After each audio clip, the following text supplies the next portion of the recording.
Hello everyone, welcome back to My Chess Journey, episode number 14. In the last episode, we did take a loss. We played very accurately, but lost nonetheless.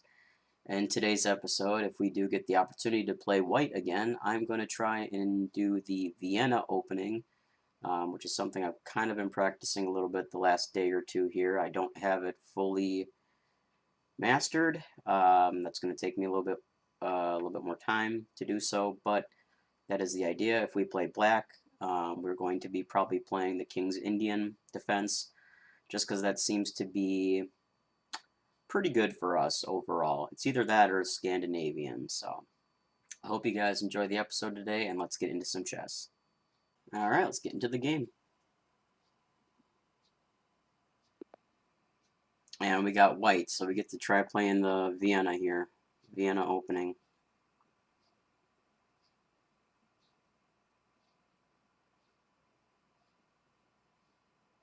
Looks like our opponent is from India, so this will be a pretty good challenge.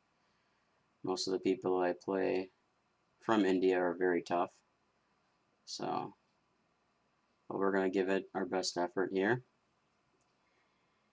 And of course they're going to auto abort, so it looks like we're going to be getting somebody else.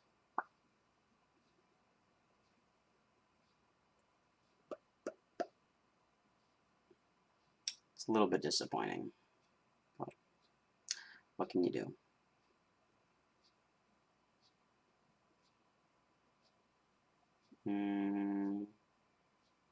Their internet. Oh, there we go. Cool. Alright. Looks like they're sticking around. Alright, so this is going according to plan, kind of, thus far.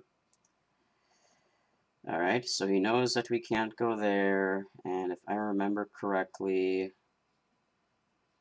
if I bring, I could push, he would take, I was trying to think if he takes, I guess we'll do this for now. Alright, so now we got this going on. So if I push this pawn, he takes, he would have to move the knight. Let's just see what he does. Okay.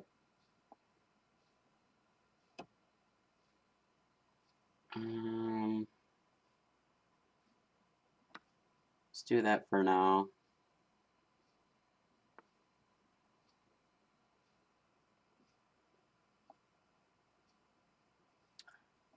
Oop. Okay. And they gave up, so I guess we won. That's shocking, but I guess they realized what was going on maybe, and I was hoping it was going to be a longer game today so that I could actually show you guys the opening. I guess I can show you what was supposed to happen in the game review here. So we'll take a look at that.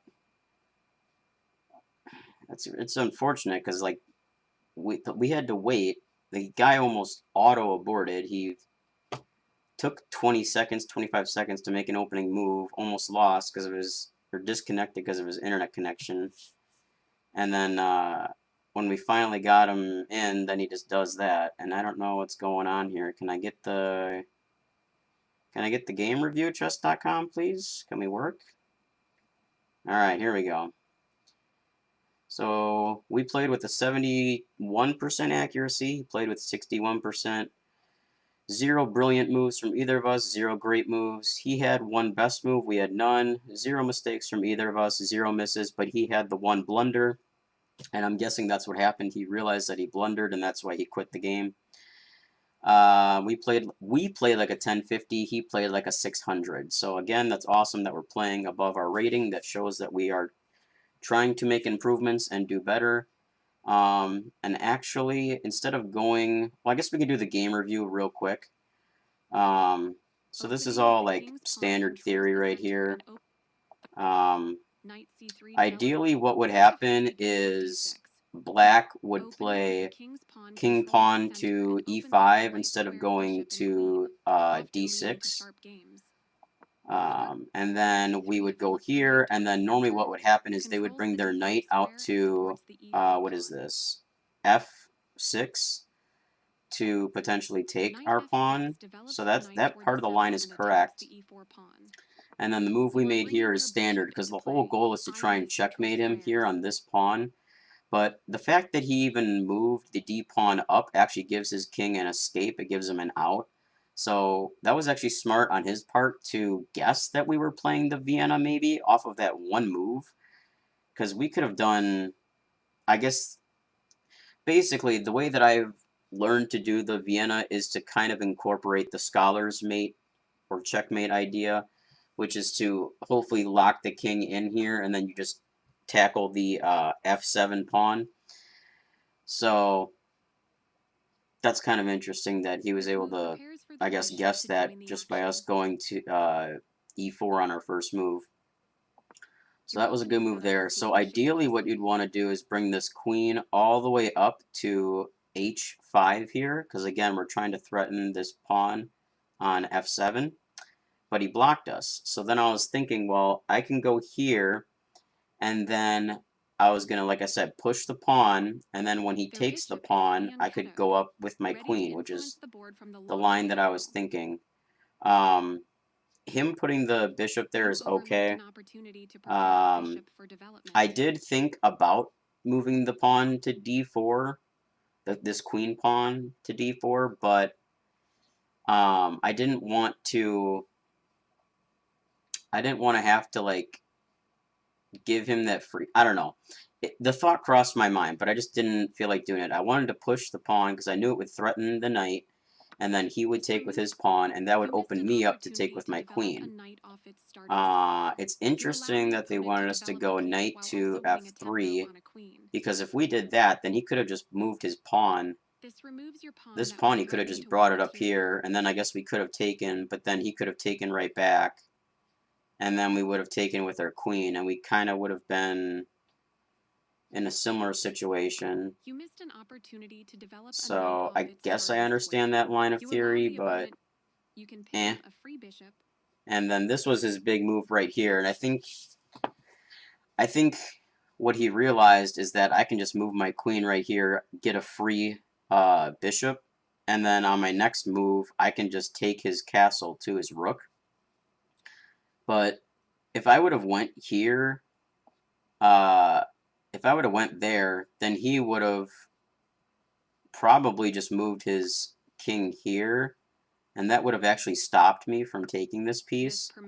My next move probably would have been to go here, or what I could have done next is potentially, I don't know, maybe I could have brought a pawn out or something, but like I said, I think he realized that this position just kind of totally opened things up. Now, if we go to analysis here real quick so I can make all these moves and show you guys.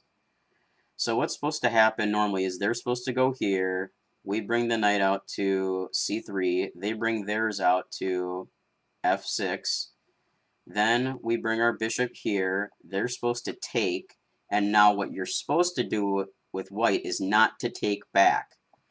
What you want to do is bring your queen out here, and if they're smart enough, if black is smart enough to realize that you're going for that scholar's mate, they bring their knight back here, and then what you do is you move your knight to, well, actually, you do have an opportunity to just bring your queen here, but then they can defend it, so that's not really like the best move.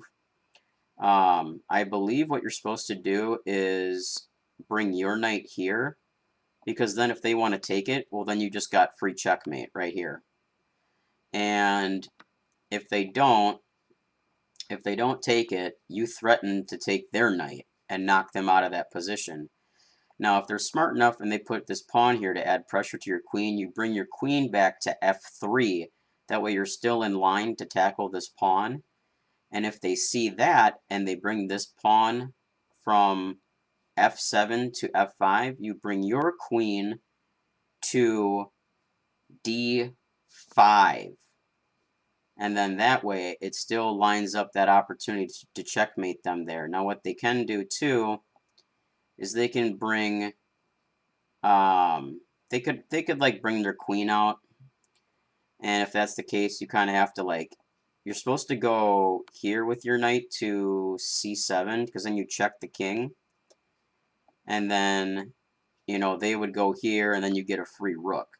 So there's some stuff that changes up, and actually at 1.2 there's a thing where it's called like the Frankenstein something variation, where if they bring this second knight out here, you still go here, and then if they take, you still go in with your queen and get the checkmate. So